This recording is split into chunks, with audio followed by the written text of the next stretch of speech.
आदित्य, मी सांगू शकत नाही मला किती रिलीफ मिळालाय. चित्राच्या जीवाला जर काही बरं वाईट झालं असतं ना तर जन्मभर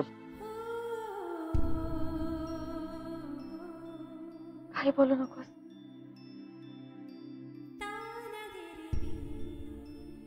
All is well that ends well.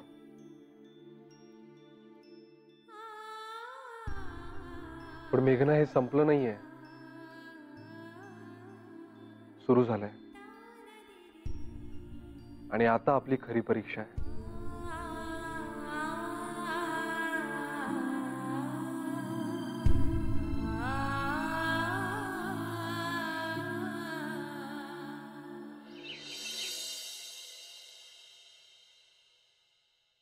नाना, आली ना ती परत. चाल, हे संकट उंबरट्यापर्यंत आलं होतं पण परत गेलं असं म्हणायचं. तू तू बस, शांत हो, बस बस बस. खूप मोठ्या संकटातून वाचलोय मी नाना. काही बरं वाईट झालं असतं तर मरण्या वाचून गत्यंतर नव्हतं मला. काहीतरी काय बोलतोय सतीश? एक गोष्ट तर उघड आहे की त्या दोघांमधला प्रॉब्लेम सॉल्व्ह होईपर्यंत काही खरं नाहीये.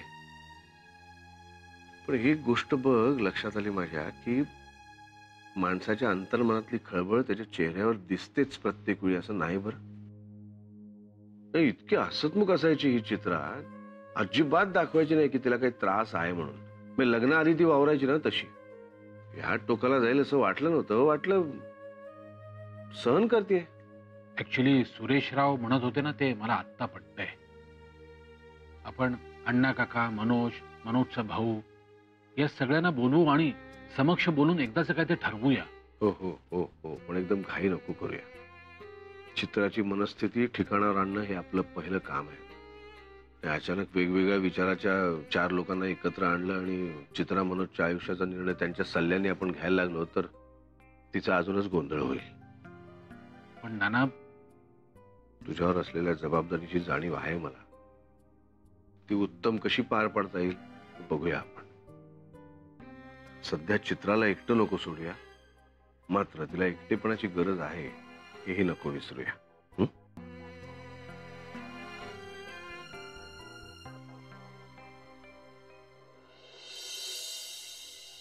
हे चित्रा, अगं अशी रडू नकोस ग. चित्रा, हे बघ चित्रा, काय झालं हे मी तुला नाही विचारणार. हा, पण हे पुन्हा घडता कामा नये हे मात्र मी तुला नक्की सांगेन. अगं आपण एकटे नसतो. आपल्यासोबत आपले कुटुंबीय, नातेवाईक, आपले आई वडील हे सगळे असतात. आणि ते असतात ना म्हणून आपण असतो. त्यामुळे जर कधीही टोकाचा विचार तुझ्या मनात आला ना तर आपल्या सगळ्यात जवळच्या व्यक्तीचा चेहरा आठव. मग बघ, तुझ्या हातून कधीच कुठलीच चूक घडणार नाही. आणि ज्या गोष्टीमुळे तुला डिप्रेशन येतं ना ती गोष्टच मनातून मुळापासून उपटून टाक बरं. आणि आपल्याकडे काय नाही त्यापेक्षा आपल्याकडे काय आहे या गोष्टीचा खूप विचार कर. आणि मग बघ, जगातली कुठलीही गोष्ट तुला मिळू शकेल. तेव्हा आता तू आराम कर, फ्रेश हो, मग मी तुला जेवायला बोलवते.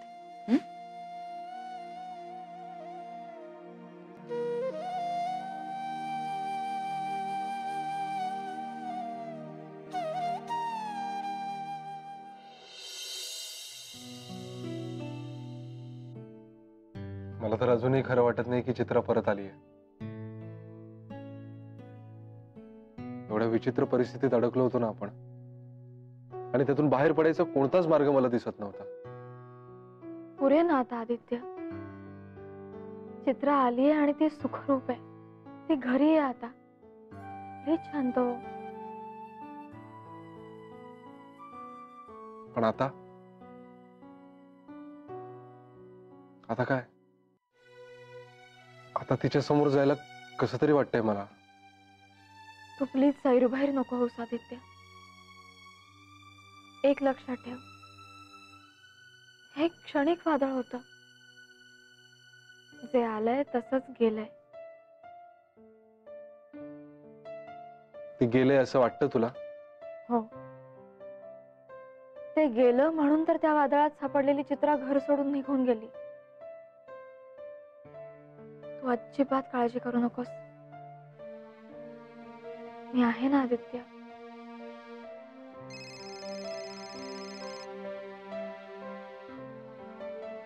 हाय. हा मेघना, डिस्टर्ब नाही ना केला अभ्यासात ना? नाही आई. काय ग, अशी तुटक का बोलतेस? काही नाही. हे बघ, प्लीज आता तू जीवाला घोर लावू नकोस हं माझ्या. काय झालंय ते सांग. तुझ्या आवाजातला फरक ओळखता येतो मला. आज सकाळी चित्रा कोणालाही न सांगता घर सोडून निघून गेली होती. काय? आता परत आली ती.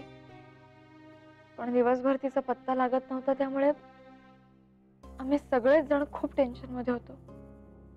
बाप रे, आता हे आणखीन काय नवीन ग? आई प्लीज रागवू नकोस, पण मी तुला नंतर फोन करू? अगं रागवायचं काय त्यात? कर ना नंतर फोन. आणि हे बघ, काळजी घे हं स्वतःची. आणि प्लीज तुम्ही काळजी करू नका, विशेषतः बाबा. हो, ठेवू? ठेव ठेव. बाय.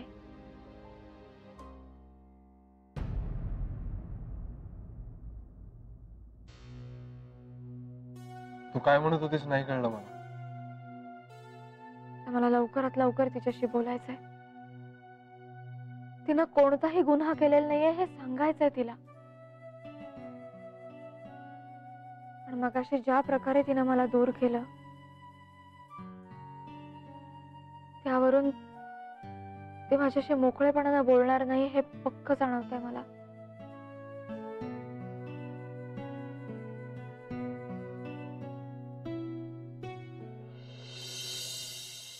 बाबाजी, काय हो? हा माधवी,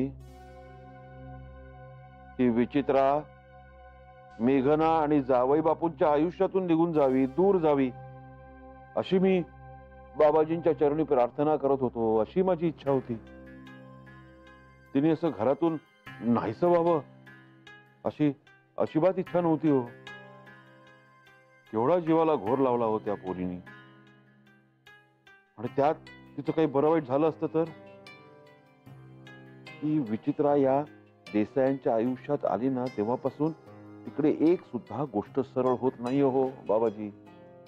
देसाईवाडीपासून दूर जायच्या ऐवजी देसाईवाडीचीच परमनंट रेसिडेन्सी मिळणार वाटतं तिला. बाबाजी, मेघनांनी तुमचा प्रसाद त्या दिवशी तिच्या नरड्यात घातला ना, तेव्हापासून ह्या सगळ्या भानगडी सुरू झाल्या. तो माफ करा हो बाबाजी, माफ करा आणि काहीतरी मार्ग दाखवा हो.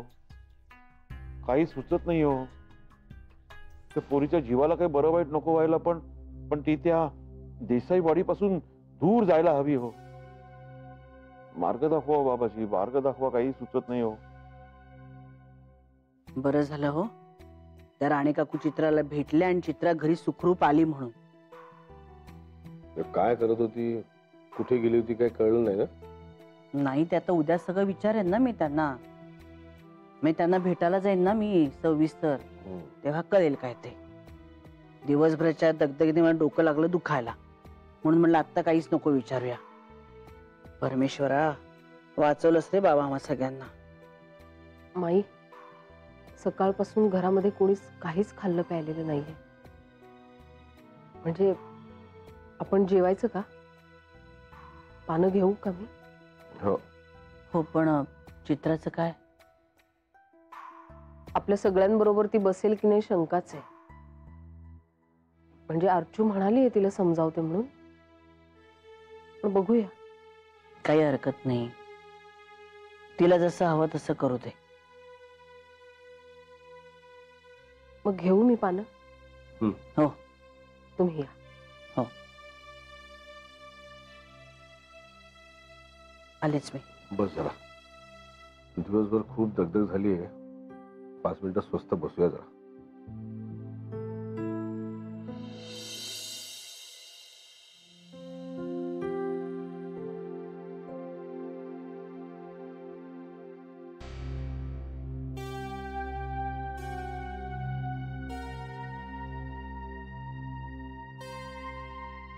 चित्राचं काय ग? जेवायला येते ना? नाही येते अगं ती. नाही म्हणजे मी तिला समजवण्याचा प्रयत्न केला पण नाही म्हणाली. बरोबरच आहे ना. आत्ता असं सगळ्यांसमोर बसणं तिला बिचारीला ऑकवर्ड वाटत असेल. तुम्ही सगळे जेवून घ्या, मी थांबते तिच्यासाठी. ती जर नाही चालली खाली तर सगळ्यांचं आवरल्यावर तिच्यासाठी काहीतरी घेऊन जाईन वरती. अजब आहे सगळं. नेमक्या राणी काकू भेटावेत तिला. देव असा धावून येतो कुठल्या तरी रूपामध्ये.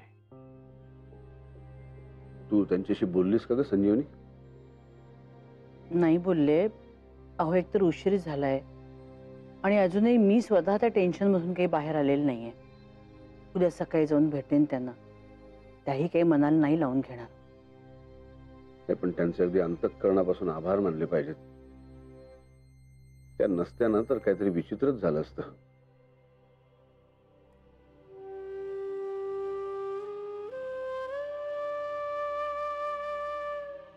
जाऊ द्या ना नाना, आता आली ना ती. तुम्ही नका टेन्शन घेऊ. आता लवकरात लवकर या टेन्शन मधनं सगळेच बाहेर पडूया. हा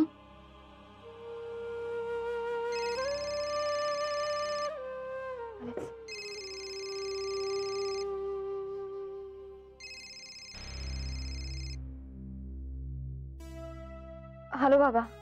हॅलो मेघना. मेघना, आता मात्र पाणी डोक्यावरून जायला लागलाय. हा माझा संताप व्हायला लागलाय. ती विचित्रा आता कायमची तुमच्या उरावर तिकडे देसाईवाडीतच राहणार असाच अर्थ आहे ना याचा? बाबा माझा ऐका. नाही, तुम्ही माझा ऐका. मी काय बोलतोय ते नीट ऐका. हे बघा, मी हे सांगायला फोन केलाय की आता तुम्ही मला अडवायचं नाही. जय हो. बाबा हॅलो. हा. हे बघा, तुम्ही उगीच काळजी करताय. चित्रा परत आली आहे घरी आणि ती सुखरूप आहे. मी तुम्हाला नंतर सविस्तर फोन करते. आता आम्ही जेवायला बसलोय. मी ठेवते आता. मेघना, तुम्ही माझं ऐका. मेघना, मी मेघना.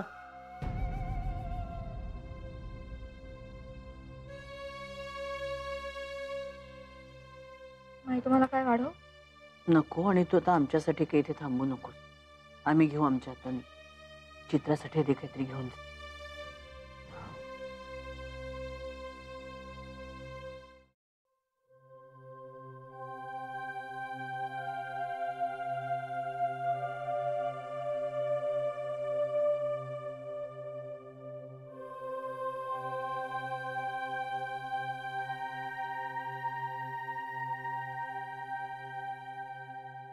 चित्रा.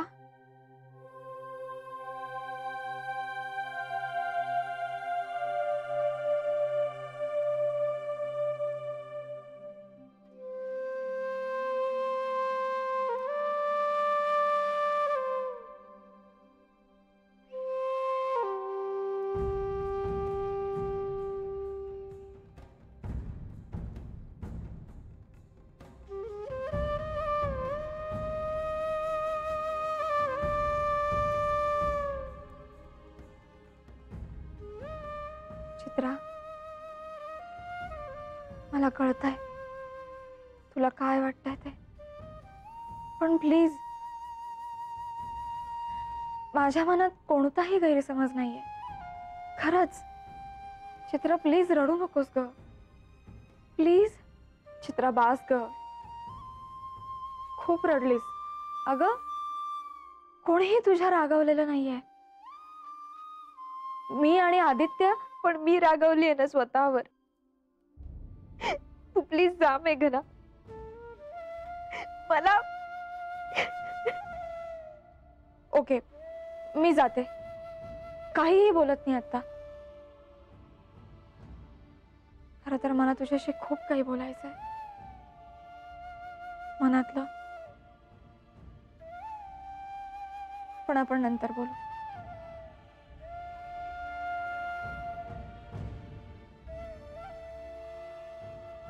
चित्रा प्लीज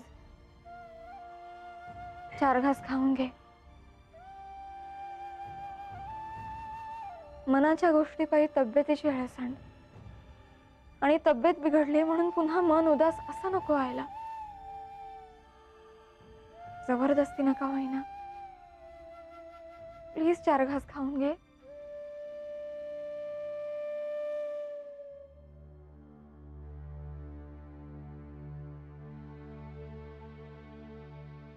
चित्रा,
हा बघा, हा डबा कधीपासून आमच्याच घरी होता.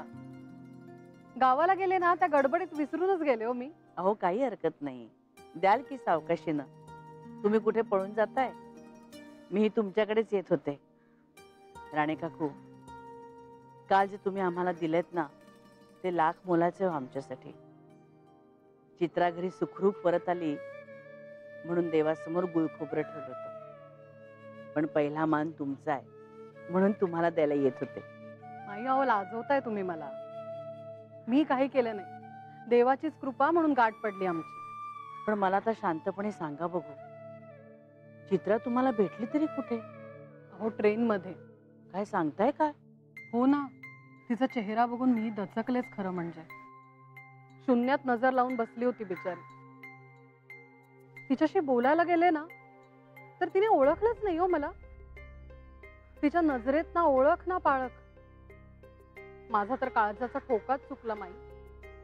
तुम्हाला सांगते, मी तिच्या ओळखीची आहे असं कळल्यावर तिथे एक चिकू विकणारी बाई होती, ती आली बोलायला माझ्याशी. मला म्हणाली की मुलगी बिचारी कधीपासून अशीच बसून आहे गाडीत. मी चर्चगेट ते विरार अशा फेऱ्या करतेय, 4 टोपल्या चिकू विकून झाले माझे, पण ही मुलगी जागची हल्ली नाहीये. तुम्ही जर ओळखत असाल ना हिला, तर बघा काय झालंय तिला. खूप दुःखात दिसते बिचारी. तुम्ही जर चित्राला भेटला नसतात ना, तर चित्राचं काय झालं असतं याची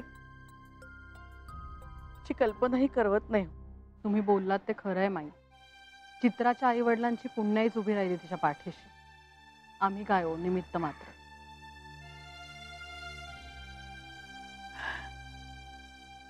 घ्या.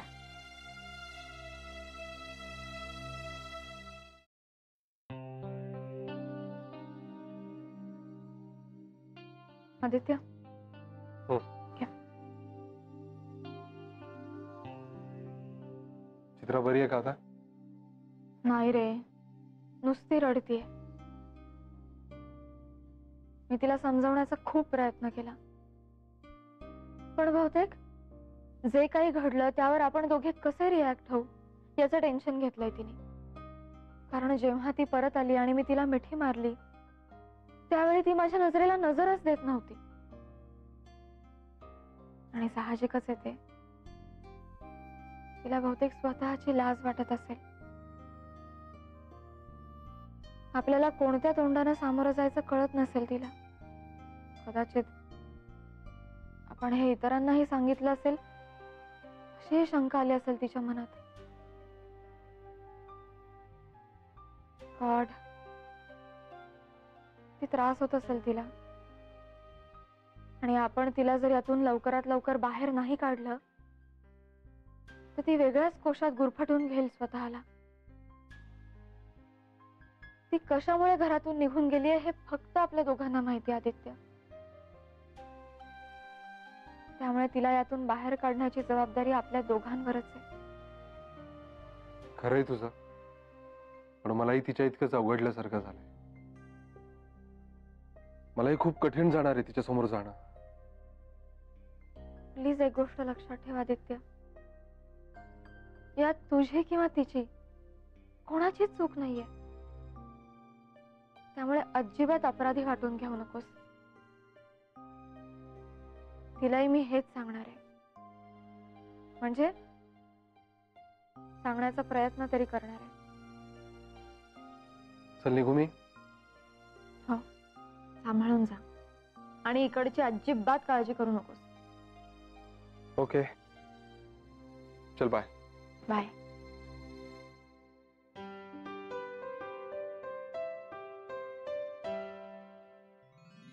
काय झालं तुला आदित्य?